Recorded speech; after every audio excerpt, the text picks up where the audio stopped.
I think the biggest problem with the real estate market is people. Yes, people are quite often full of their own opinions and biases, if that's a word. I think it is a word. So I'm going to use it during the podcast. I have a bias to biases.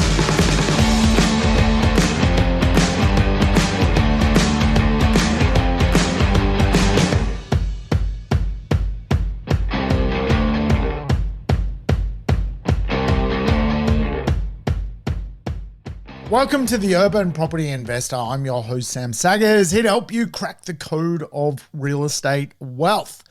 Today, we're going to dig into bias, yes, or the plural, biases, which I think is a word. I can't be sure of that. But hey, welcome to the show, folks. Welcome back, regulars. You know the drill. Play the show on double speed. Get your life back. And of course, all the episodes I've done are actually lessons on real estate, so feel free to go back in time. But hey, I meet all sorts of people, and I think the biggest problem with the real estate market is people. Yes, people are quite often full of their own opinions and biases, if that's a word. I think it is a word. So I'm going to use it during the podcast. I have a bias to biases. But of course, one of the biggest challenges is how we receive information today. The world is full of information being served to us daily. And of course, this can create all sorts of feeds into our world. Once upon a time, we got the news from the news, but today no one really tunes in to even that. And of course, arguably, that was fake as well. But today, because of social media, we often see things that we are served from some of the big tech companies, such as Facebook. So, of course, if you talk about something, Facebook quite often listens through your devices and of course serves you information pertaining to what you typically like. It can be quite handy at times, but also it can anchor you to relying heavily on the first piece of information you encounter when you go to make decisions.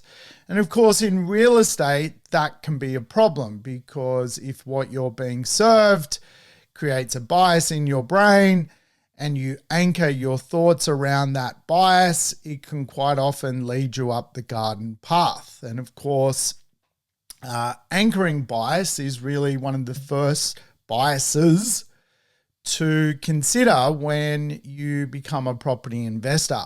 Where are you getting your information from and what are you comparing it to? I think it's an important concept to tackle for all property investors. Today, I share information on this podcast, and of course, a lot of my insights are useful for property investors, but they aren't the only ways to approach the real estate marketplace. I share my insights so people can take the bits that they like and apply it to their world. But of course, you don't necessarily just want to anchor to the way I approach investment. You may want to take some bits from other people and blend them to come up with the way you want to invest yourself. Obviously, I think the way I invest works. It's worked for me. It's worked for countless other people.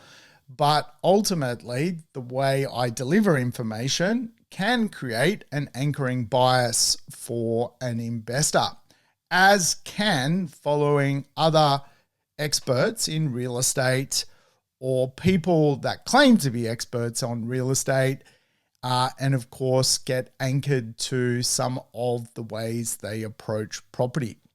And of course, once you are anchored, you create what is known as confirmation bias. You focus on the information that supports your belief while ignoring other ways to approach the concept of the problem.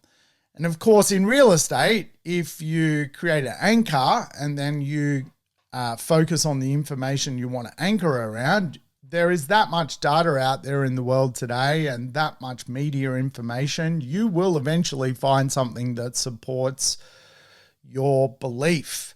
And of course, for a lot of property investors, they anchor to the wrong investment, the wrong asset, and of course, they confirm their belief to that inferior asset through confirmation bias. They'll find reasons to support why they should do something. So these are all the human traits. And I always say real estate is reliable, people are not. And people are not reliable because the way we receive information is all different. And what ultimately can happen to people is they get anchored, they then confirm or go through confirmation bias, and then they feel that their decision is valid, and then they go into this kind of overconfidence bias and they overestimate really their prediction for what they've gone and invested in. And of course, that in itself is quite often the start of a snowball.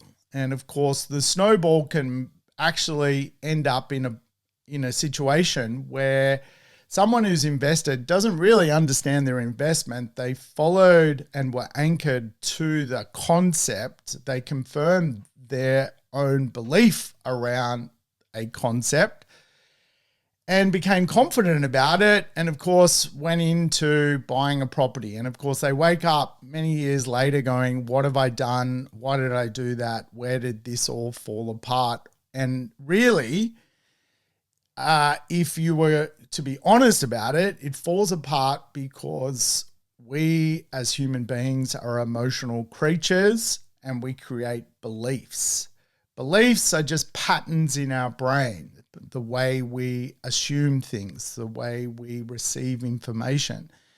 And we're all different, so we'll all carry different ways of understanding a particular problem or judging a particular strategy or applying a strategy to an investment. And I see it all the time. I see the behavior of investors can be very different. You can have two people buy very similar properties with very similar growth rates in very similar locations, in very similar streets. One will be basically in a situation where they have anchored around a belief and that belief does not come to fruition. So they actually start to self-sabotage a perfectly good investment because the way they came into something, there was an anchoring bias and confirmation bias, which they themselves haven't come to peace with. Whereas an alternative investor with a different level of bias towards the belief, towards the asset, will stay calm, cool, and collective and quite often see the results. A lot of investors get out of investment quite early in the piece. And there's some statistics from CoreLogic that something like the average hold time for a property investor is less than 6 years. And of course, for the most part, that doesn't allow an investor to see the full width and length of a great investment. That doesn't necessarily create a lot of wealth. And of course, if you look at the statistics of how many people are actually multiple property investors that own 3, 4, 5, 6, 7, 8, 10 properties, it's a very, very small amount of Australians. something like 19,000 Australians own 6 or more properties. So as you can imagine, those Australians have been able to remove emotion from the concept of investment and work purely on unemotional concepts to get where they need to go. Because there's all sorts of biases in the real estate community. For example, herd bias or herd mentality, following the actions of the majority without really doing any independent analysis. And of course, when a market starts to spike in value and aggregate demand likes a market, it means a lot of people become quite enthusiastic about investing in a macro market. And you see this all the time. It could be get into the Brisbane market, get into the Perth market. It's momenting forward, it's growing in value. But the Perth market or the Melbourne market is a huge place. And of course, it doesn't mean that you just put your footprint into one of those markets or the Sydney market or the Melbourne market and ultimately make money. Because herd mentality removes the concept that every single asset needs independent analysis. Real estate is very secular, and economics is not a lake, it's a river. And so the idea of herd mentality plays this role in quite often where we select to buy. But of course, where we select to buy doesn't independently analyze the asset we are buying. And so there is an important distinction that if you're particularly going to invest where there's high levels of aggregate demand, where the herd is flowing, then of course you need to make sure that you evaluate the fundamentals and long-term potential, because quite often after the herd has run through a territory, things become very quiet. And of course, without evaluating the fundamentals around an asset, it can leave investors high and dry. And of course, quite often we are exposed to what is known as the bandwagon effect. The bandwagon effect in real estate happens a lot. And of course, it's delivered through social media. You will see the next hotspot, clickbait, is really quite often used to create perceived interest in a idea or a property strategy or even a market. And of course, when the bandwagon feels like it's widely talked about, it becomes easier because of human nature to follow it, because humans like feeling safe. And of course, if you've ever been to the carnival and you go to the food stalls, you'll see that quite often a lot of people are lining up just for the one food van, because if the person in front of you thinks the food is good, it makes you feel like you're safe. It's the same concept, the bandwagon. And so as a property investor, you've got to be very, very mindful of the bandwagon. Now, I've got the lashes on the back from following bandwagon economics. You know, early in my investment days, I went to many a false hotspot and invested and dusted my dough. And of course, that in itself is one of the easiest ways to start to learn about fundamentals when you actually lose money.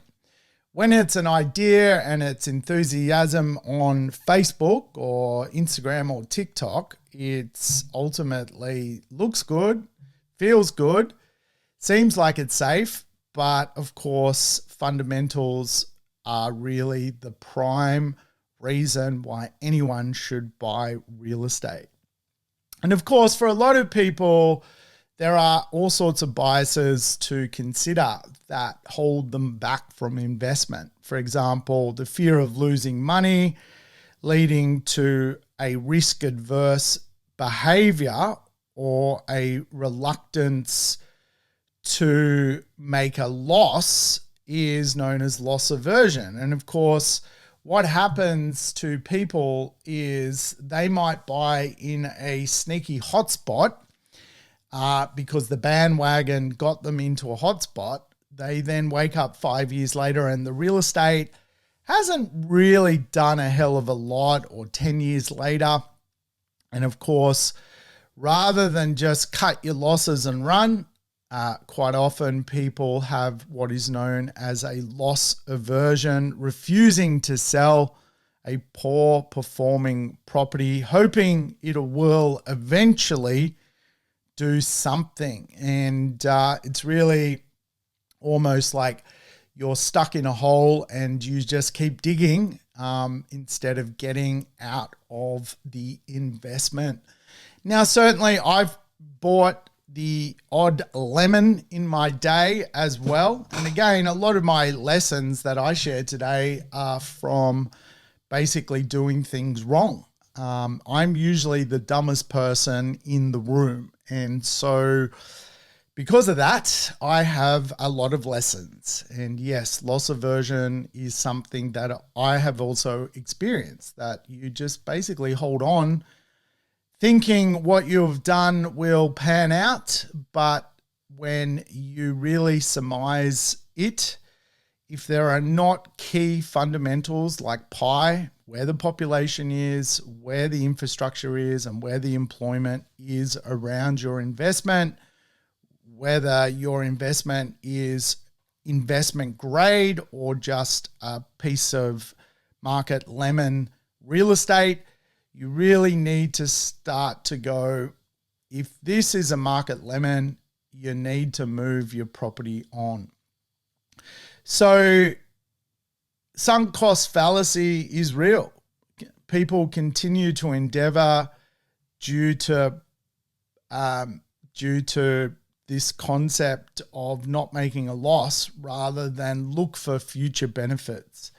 And quite often people will hold on to a property with poor returns when really they're probably better off migrating their money out of a sub-performing market, putting their property into a market which has got 40, 50 years worth of upside, and of course making sure the asset is good as well. And so status quo is quite often something hard to really overcome. And status quo bias is probably the most difficult thing for a property investor because it is known as buy and hold. And the hold section of the system is difficult because quite often you don't know what's around the corner, and you quite often can't judge your asset for its potential. So my advice is make sure you listen to my Rule of 10 podcast. That will help you understand really your asset selection and making sure that it's the right asset to go forward. If a market's just going through a lull, that's not an issue. When a market's going through a low, generally all real estate is going through a lull. If a market's actually doing something, but the real estate is not, then you know you've probably time to basically move on and do something else with your money. But I guess there are all sorts of biases that we will encounter as property investors. And of course, quite often, one of the most famous biases is the Dunning-Kruger effect. The less you know, the more confident you are. Conversely, the more you know, the less confident you become. And I can say, because I analyze real estate a lot, and ultimately, which I think I use that word way too much on this podcast ultimately. But I obviously know a lot about real estate, having been in real estate for now basically 30 years, that I'm confident in saying no to real estate deals. But for people who don't know as much, they are very confident in choosing a bad property. They are very confident, which is kind of weird, right? Because the more you know, the less confident you are actually about certain investments' ability to grow. And so to frame that, I would look at 20 properties a day, and my confidence level on those 20 properties would only pertain to 1 out of 20. That's kind of my batting average. 1 out of 20, I'm confident about. However, less experienced people that I deal with are overconfident by at least 10 out of the 20. So their batting average is 50% on confidence on real estate to perform. My batting average is 1 out of 20. So I am way more selective than other people. And the reason I am is that I have experience as to what is bad real estate. And of course, for a lot of new investors, they feel overly confident, thinking real estate is quite often a get-rich-quick scheme. But as they will learn and do learn, real estate is actually a long-term wealth-building asset. I call it a savings asset. And so what can actually happen to people is they start to lose confidence in the asset class altogether. And if they buy an inferior property to begin with based on feeling confident, then quite often it's very difficult for them to even invest a second time. The Dunning-Kruger effect. And of course, if you look at the statistics, there are not many people with multiple properties. So you have to ask yourself, why? Is that just a functionality of lending? Is that a functionality of people not wanting to get out of their comfort zone? Or is it also a functionality of the Dunning-Kruger effect, whereby an investor feels confident, buys a market lemon, doesn't get rich quick, and then loses confidence about their ability to navigate the complexities and go again within the real estate marketplace? And of course, it's probably a combination of all of it. The Dunning-Kruger effect, it's a combination of people not understanding how to manage money. It's a combination of a bucket load of stuff. But I can tell you, based on the statistics, most people get investment wrong, not right. And so quite often the relationship is actually linked to getting your investment right in the beginning. You start to have a much easier pathway to become a multi-level or multi-investment property owner. So there are all sorts of biases, but I think today's show is really about making sure that you branch out, you learn as much as you can, you don't create some sort of reliance on something. You learn as much as you can. If you take a little bit of my salt, you go find some pepper elsewhere and you add it to your skill set. Real estate investment is a sharp struggle for success, but it is a rewarding journey. So don't be a gambler. Don't assume basically speculation is going to win the day for you. Don't assume hope is going to win the day. Make sure you follow the fundamentals of real estate and you will have a good journey. All right, folks, that's it from me. Thanks for your time. Keep well.